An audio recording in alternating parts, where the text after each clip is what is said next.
नमस्कार जय जगन्नाथ ओडिशा किचन को आपण मानक बहुत बहुत स्वागत। कंचा आंब प्रायतः एक खरा दिन रे ही देखिबा पाई मिले ता छडा अलगा जेकोनसे सीजन रे या पाइबा बहुत मुश्किल प्रायतः मिलेनी। तो सेइथि पई मु आज आपण मानक पाई कंचा आंब को किभली प्रोसेस रे गोटे वर्ष पर्यंत स्टोर करके रखि पारिबे ता बतेइबी। ता छडा ए वीडियो रे मु दुईटा उपाय रे किभली प्रोसेस रे आपण रखिबे ता बतेइबी। तो वीडियो को स्किप करंतुनी चलतु फास्ट टू लास्ट जाए देखि नबा। आ रेसिपी जदि भल लगी थाए आपन को वीडियो भल लगी थाए ताहले प्लीज सब्सक्राइब कर देबे। ताहले चलु तो स्टार्ट करिबा। सेथि पई सर्वप्रथमे हमें फ्लेम ऑन करके गुटे बसई नबा सस्पेन। आ सस्पेन देरे एठी मु नउची गोटे कप पानी। पानी को एठी मु हाई फ्लेम रे किछि समय फुटिबा पई छाड़ीबी। पानी एठी फुटिबा स्टार्ट हे गलानी। ए पानी देहरे मु एबे देई देबी हाफ चम्मच लूण।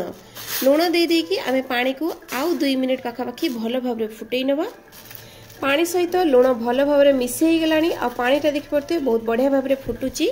तो 2 मिनिट फुटी गला परे आमे गैस रे फ्लेम को एठी बंद कर देबा।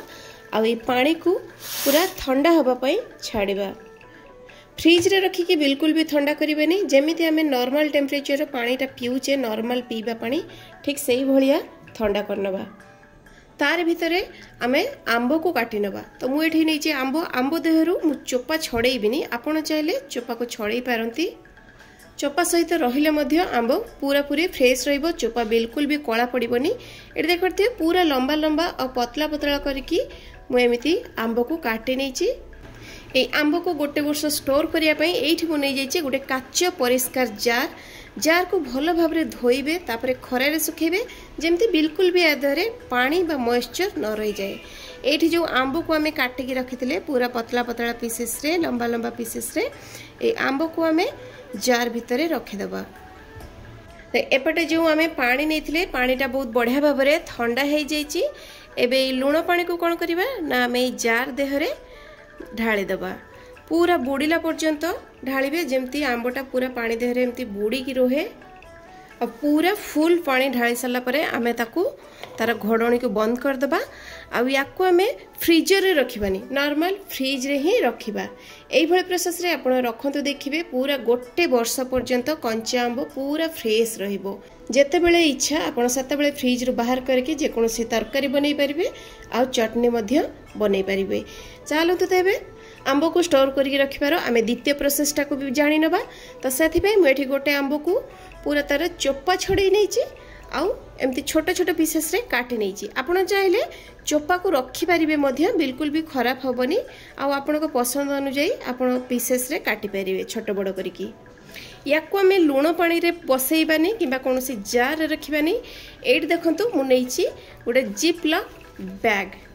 यार रेसिपीटी ए आंब को स्टोर करके रखिबार रेसिपीटी बहुत सहज। तो ये बैग रे आमे जो काटिकी रखिथिबा आंब सब को एमती रखि दबा। रखि देकी तार एमती लॉक कर दबा जरी को। आ एमती आपण याको फ्रिज रे रखिबानी। याको आमे कोन करिबा ना फ्रीजर रे रखिबा। प्रथम ठारू द्वितीय प्रोसेसटा बहुत सुविधा। आपण चाहिले एमिति रखि परिबे आ गोटे वर्ष पर्यंत कंचा आंबर मजा नै परिबे। तो दर्शक बंधु किभली प्रोसेस रे कंचा आंब को आपण गोटे वर्ष पर्यंत फ्रिज रे स्टोर करके रखि परिबे ता तो बतै देली। तो एई भली भाबरे कंचा आंब को रखंतु आ वर्ष जाक आंबर मजा पांतु। तो पुणी देखाबा आ गोटे नुआ वीडियो रे आ गोटे नुआ रेसिपी सहित। से पर्यंत रहउची नमस्कार बाय जय जगन्नाथ।